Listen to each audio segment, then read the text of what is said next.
అందరికీ నమస్కారం. నా పేరు సింధు. నేను ఈ వీడియో చేయడానికి రీజన్ ఏంటంటే, నిన్నటి నుంచి అందరు నన్ను పని కట్టుకొని చాలామంది చాలా రకాలుగా వేధిస్తున్నారు through social media. Especially Twitter, YouTube channels, ఇంకా కాంగ్రెస్ పేజెస్లో నన్ను దారుణంగా వేధిస్తున్నారు. ఎందుకు వేధిస్తున్నారు అని అంటే, నేను కేటీఆర్ మనిషిని, కేటీఆర్ పెయిడ్ ఆర్టిస్ట్ని అని మాట్లాడుతున్నారు. నేను ఏ రకంగా కేటీఆర్ మనిషిని చెప్పండి. నేను బీఆర్ఎస్ గవర్నమెంట్ ఉన్నప్పుడు కూడా మాకు సంబంధించిన జాబ్ నోటిఫికేషన్స్, ఇంకా దానికి టీఎస్పీఎస్సీకి సంబంధించిన ఇష్యూస్ మీద మేము కంటిన్యూస్గా ఫైట్ చేస్తూనే వచ్చినాం. గత బీఆర్ఎస్ గవర్నమెంట్ ఉన్నప్పుడు కూడా మేము ఫైట్ చేసినాం, ఇప్పుడు కూడా ఫైట్ చేసినాం. బీఆర్ఎస్ గవర్నమెంట్ ఉన్నప్పుడు మేము కాంగ్రెస్ని అప్రోచ్ అయినాం. మరి అప్పుడు కాంగ్రెస్ని అప్రోచ్ అయినందుకు నేను కాంగ్రెస్కి పెయిడ్ ఆర్టిస్ట్ని అవుతానా? కాంగ్రెస్ వాళ్ళు నన్ను అప్పుడు కొని ఉన్నారా? అప్పుడు లేనిది ఇప్పుడు నేను బీఆర్ఎస్కి పెయిడ్ ఆర్టిస్ట్ని ఎట్లా అవుతాను? అవును, మేము కాంగ్రెస్ పార్టీ దగ్గర మా సమస్యల్ని పెట్టదలుచుకున్నాం. బిఫోర్ ఎలక్షన్స్ పెట్టినాం. సేమ్ టైమ్ బీఆర్ఎస్ దగ్గర కూడా పెట్టదలుచుకున్నాం. బీఆర్ఎస్ దగ్గర కూడా వెళ్ళి మేము మా ప్రాబ్లమ్స్ ఇవి, మీ వల్ల మేము పడిన బాధలు ఇవి, మాకు మీరు వస్తే చేసే సొల్యూషన్స్ ఏంటి అని అడగడం. అట్లా అడగడం ఎంతవరకు తప్పు? నేను బీయింగ్ ఎ పర్సన్ ఒక పార్టీకి సంబంధించి ఒక పార్టీని ఎంచుకోవాలా లేదా అన్నది నా choice. At the same time నేను న్యూట్రల్గా ఉండాలనుకోవడం కూడా నా చాయిస్. ఇప్పుడు మీరు అందరూ అంటున్నారు కదా, నేను బీఆర్ఎస్ పెయిడ్ ఆర్టిస్ట్ అని చెప్పి. ఒక్కడైనా ఈ రోజు ఒక్కరైనా నన్ను ప్రూవ్ చేయగలుగుతారా నేను బీఆర్ఎస్ పెయిడ్ ఆర్టిస్ట్ని అని? నేను ఎక్కడైనా బీఆర్ఎస్ కండువా కప్పుకొని ఉన్నానా? ఏ ఒక్క చోటనైనా నేను బీఆర్ఎస్కి ఓట్ వేయండి అని చెప్పిన దాన్ని ఏ ఒక్కటైనా బయట పెట్టండి. ఈరోజు బయట పెట్టి మాట్లాడండి. బయట పెట్టకుండా ఒక ఆడబిడ్డని పట్టుకొని అడ్డగోలుగా ట్విట్టర్లో, ఫేస్బుక్లో, ఇన్స్టాగ్రామ్లో ఎక్కడంటే అక్కడ ట్రోల్స్ చేస్తున్నారు. ఇది ఎంతవరకు సమంజసమని నేను అడుగుతున్నా. ఎందుకు ట్రోల్ చేస్తున్నారు అంటే, ఇప్పుడు మేము క్వశ్చన్ చేసేది కాంగ్రెస్ గవర్నమెంట్ నిరుద్యోగులకు ఇచ్చిన హామీలనే కదా క్వశ్చన్ చేసేది. దాన్ని మేము క్వశ్చన్ చేస్తే మమ్మల్ని ఇంత టార్చర్ చేస్తారా మీరు? మీకు రైట్స్ ఎవరు ఇచ్చిండ్రు? ఒక పర్సన్ని టార్చర్ చేయాల్సిన రైట్స్ ఎవరు ఇచ్చిండ్రు? తీన్మార్ మల్లన్న అంటాడు శంకిని అని మాట్లాడుతున్నావు. తీన్మార్ మల్లన్న ఏ రకంగా శంకినిగా కనిపిస్తున్నా? నేను ఇదే సమస్యల మీద, ఇదే టీఎస్పీఎస్సీ సమస్యల మీద నేను మీ స్టూడియోకి కూడా వచ్చి మాట్లాడినా. ఆ రోజు నేను శంకిని లాగా కనిపించలేదా నీకు? ఆ రోజేమో నేను దేవతలాగా కనిపించినా, ఈ రోజు శంకిని లాగా కనిపిస్తున్నానా? అయినా కాంగ్రెస్ గవర్నమెంట్కి నిరుద్యోగులందరూ ఈ రోజు ఎందుకు అంత చేదుగా కనిపిస్తున్నారు? ఆ రోజు ప్రతి ఒక్క కాంగ్రెస్ మనిషి మేము ఎక్కడుంటే అక్కడికి వచ్చి మాతో మాట్లాడి ఓట్లు వేయండి, మీకు బీఆర్ఎస్ గవర్నమెంట్ కంటే ఇంకా మంచిగా చేస్తామని మాట్లాడి నమ్మబలికి మాతో ఓట్లు వేయించుకున్నారు కదా. మరి నేను కాంగ్రెస్కి నేను కూడా పనిచేసినాను, బరాబర్ చెప్తున్నా. నేను ఏఐసీసీ వాళ్ళతో కలిసిన వాళ్ళ దగ్గర నేను మాట్లాడినా, మేము బీఆర్ఎస్ వల్ల నష్టపోయినాం, అన్ఎంప్లాయీస్ అందరం నష్టపోయినాం, మళ్ళీ మాకు అట్లాంటి నష్టం కాంగ్రెస్ గవర్నమెంట్లో జరగకూడదు అనే విషయంలో నేను వాళ్ళ దగ్గర మాట్లాడిన.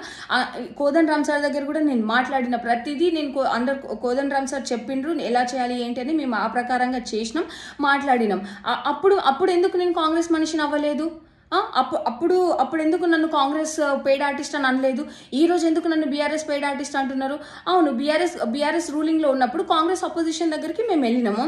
ఇప్పుడు కాంగ్రెస్ రూలింగ్లో ఉన్నప్పుడు బీఆర్ఎస్ అపోజిషన్ దగ్గరికి వెళ్ళడం తప్ప? ఎట్లా తప్పు అవుతుంది? ఏ రకంగా తప్పు అవుతుందండి అది? అది మాకు ఎందుకు ఇచ్చారు? మాకు ఆ చాయిస్ ఎందుకు ఇచ్చారు? అపోజిషన్ దగ్గరికి వెళ్ళే చాయిస్ ఎందుకు ఇచ్చారు? మేము మిమ్మల్ని అడిగినామా? మిమ్మల్ని మా హామీలు ఎవరు ఇచ్చారు? కాంగ్రెస్ గవర్నమెంటే కదా హామీలు ఇచ్చింది. మరి ఆ హామీలు తీరిస్తే మేము వెళ్ళాం కదా బీఆర్ఎస్ దగ్గరికి, అపోజిషన్ దగ్గరికి మేము వెళ్ళాం కదా. ఈరోజు తీన్మార్ మల్లన్న నువ్వు మాట్లాడుతున్నావు, నువ్వు గెలిచినావు, ఒక ఎమ్మెల్సీగా గెలిచినావు, నీకు ఎవరు ఓట్లు వేస్తే గెలిచినావు? చదువుకున్న గ్రాడ్యుయేట్స్ వేస్తేనే కదా నువ్వు గెలిచింది. అట్లాంటిది నువ్వు ఈరోజు ఒక గ్రాడ్యుయేట్ని పట్టుకొని శంకిని అని మాట్లాడడం ఎంతవరకు కరెక్ట్? నువ్వు ఏ రకంగా అంటున్నావు? నన్ను ప్రూవ్ చేయి, దమ్ముంటే నువ్వు ప్రూవ్ చేయి. పవర్ నీ దగ్గర ఉంది, కాంగ్రెస్ గవర్నమెంట్ రూలింగ్ లో ఉంది, పవర్ ఉంది, ప్రూవ్ చేయండి. నేను ఏ బీఆర్ఎస్ నాయకుడి దగ్గర పైసలు తీసుకున్నా అనేది మీరు ప్రూవ్ చేయండి. బరాబర్ నేను దేనికైనా సిద్ధంగా ఉంటా. ఈరోజు ఏమి తెలియకుండా ఇష్టంగా ఒక ఆడబిడ్డని పట్టుకొని ట్రోల్ చేస్తే ఇంకోసారి కాంగ్రెస్ గవర్నమెంట్ని క్వశ్చన్ చేయదని మీరు అనుకుంటున్నారా? ఇట్లా ఎంతకాలం భయపెట్టి అణచివేస్తారు నిరుద్యోగుల్ని? సరే, నేను ఒక్కదాన్నంటే వచ్చి నా కాంగ్రెస్ మీద కోపం ఉండి నేనేదో చేస్తున్నా అనుకోవచ్చు. మరి నిన్న వచ్చిన 1000 మంది నిరుద్యోగులు ఎవరిని చూసి వచ్చిరు? ఎవరు రెచ్చగొడితే వచ్చిరు? రెచ్చగొడితే 1000 మంది వస్తారు, 2000 మంది వస్తారు, అంతే తప్ప ఇంకా ఎక్కువ రారు కదా. కానీ నిన్న ఎంతమంది వచ్చిరు మీరు కనిపించట్లేదా? మీకు ఇంటెలిజెన్స్ రిపోర్ట్ లేదా? వాళ్ళందరూ ఎందుకు వచ్చిరు? వాళ్ళ కడుపు మండే కదా వచ్చింది. ఒకరు రెచ్చగొడితే రెచ్చిపోయి రావడానికి వాళ్ళు ఏమి ఇది కాదు కదా. అందరూ ఎడ్యుకేటెడ్, వాళ్ళకి తెలుసు ఎవరు రెచ్చగొడుతున్నారు, ఎవరు రెచ్చగొట్టట్లేదని వాళ్ళకి తెలుసు కదా. సరే, కొంతమంది అంటే ఫాలోవర్స్ ఉంటారేమో, మరి మిగిలిన వాళ్ళందరి గురించి ఏం చెప్తాం? వాళ్ళకి సమాధానం చెప్పండి. ఎందుకు సమాధానం చెప్పట్లే? ఏమన్నా అంటే కొంచెం ముందుకొచ్చి క్వశ్చన్ చేస్తే కాంగ్రెస్ వాళ్ళు చేసేది మెంటల్గా మానసికంగా ఎంత టార్చర్ చేయాలో అంత టార్చర్ చేస్తున్నారు. నేను చెప్తున్నా, మీరు ఏ రకంగా ఎంత టార్చర్ చేసినా కానీ నేను తగ్గేది లేదు. ఎందుకు తగ్గాలండి? నేనేం తప్పు చేసా? మేము మా శాంతియుత నిరసన తెలుపుకోవడం ఇట్స్ ఆర్ ఫండమెంటల్ రైట్. మీ గవర్నమెంట్ ఎందుకు వైలేట్ చేసింది మా ఫండమెంటల్ రైట్ని? అంతమంది పోలీసులను పెట్టి ఎక్కడక్కడ ఎందుకు అరెస్ట్ చేయించింది? అంటే నిరుద్యోగులకు భయపడే కదా అరెస్ట్ చేయించింది.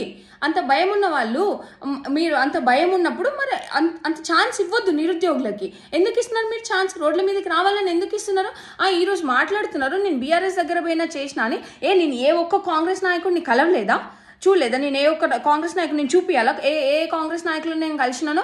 అంతేందుకు ఈరోజు రియాజ్ అనేటోడు మాట్లాడతాడు, స్టేటస్లు పెడతాడు నా గురించి. ఆ రియాజ్ అనే వ్యక్తి దగ్గర ఎన్నిసార్లు నాకు ఫోన్ చేసి నేను రమ్మంటే ఆయన ఇన్స్టిట్యూట్ దగ్గరికి వెళ్ళినా, ఇది ఎట్లా చేద్దామమ్మా, నెక్స్ట్ అట్లా చేద్దామమ్మా, మీరు కాంగ్రెస్కి ఓట్లు వేయండి అమ్మా అని ఎన్నిసార్లు ఫోన్ చేసి పిలిపించిండు రియాజ్. అది ఎవరు మాట్లాడరా? ఇప్పుడు అదేం అవసరం లేదా మీకు? అంటే ఇప్పుడు మీకు ఎగెన్స్ట్గా పోతున్నామన్న ఉద్దేశంతో మా మీద ఏదో బురద జల్లితే బట్టగాల్చి మీదేస్తే మేము కామ్గా ఉంటామని మీరు అనుకుంటున్నారా? ఎంతవరకు కరెక్ట్? అదే మేము కూడా బట్టగాల్చి మీద వేయాలనుకుంటే చాలా మంది మీద వేస్తామండి. మేము అట్లా పోవాలని అనుకోవట్లేదు. కేవలం మాకు గ్రూప్ 2 మా డిమాండ్స్, మా గ్రూప్ 2 and 3 పోస్టులు పెంచాలి, ఎగ్జామ్ డిసెంబర్లో పెట్టాలనేది ఒకటి, ఇంకా గ్రూప్ 1 1:100 చేయాలనే దాని మీద చాలామంది స్టూడెంట్స్ ఫైట్ చేస్తున్నారు. మీరు ఆ ఇష్యూని పట్టించుకోకుండా ఈమె బీఆర్ఎస్ పెయిడ్ ఆర్టిస్టు, ఈయన బీఆర్ఎస్ పెయిడ్ ఆర్టిస్టు అని మా మీద బట్టగాల్చి మా మీద వేస్తే ఉన్న ఇష్యూ సాల్వ్ అవుతుందా? మీకు అంత చేతనైన వాళ్ళు అయితే ఉన్న ఇష్యూని సాల్వ్ చేయండి. అన్ఎంప్లాయ్స్లో ఉన్న అన్రెస్ట్ని తొలగించండి. మీకు అది చేత కాదు, కానీ ముందుండి మాట్లాడేటోళ్ళ మీద బురద చల్లడం మాత్రం చేతనవుతుంది. ఏం తీన్మార్మల్ని శంకిని అని మాట్లాడుతున్నావు? ఏ రకంగా నేను శంకిని చెప్పు? నేను శంకిని అయితే నువ్వేంది? మరి నేను శంకిని అయితే నువ్వేంది? నువ్వు చేసేది ఏంది?